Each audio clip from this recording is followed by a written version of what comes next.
There are a lot of people who are making money in indoor vertical farming who keep their stuff very small, and they're single type operators. They're, Susie, who builds this farm, buys all the equipment, Yeah. buys trays, and can make money selling locally to restaurants and stuff that are local.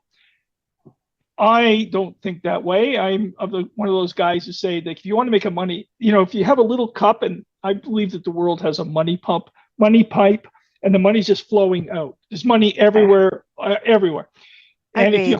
if you hold a little cup, you can't make very much money.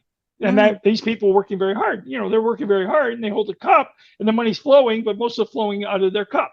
I Yeah. like to take a really big bucket and collect the money Yes. away. So the only way to make really big money in farming is you have to address all of these issues.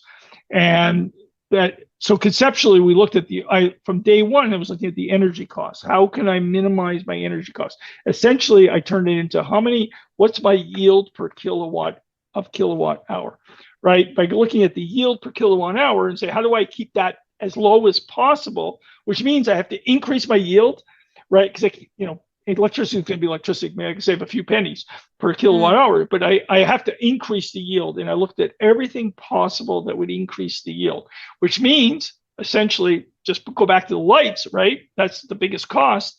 The lights, I keep them as close to the plant as possible. And as the plant grows, I move the lights away. Move the lights away. Yeah. So we're very, very energy efficient.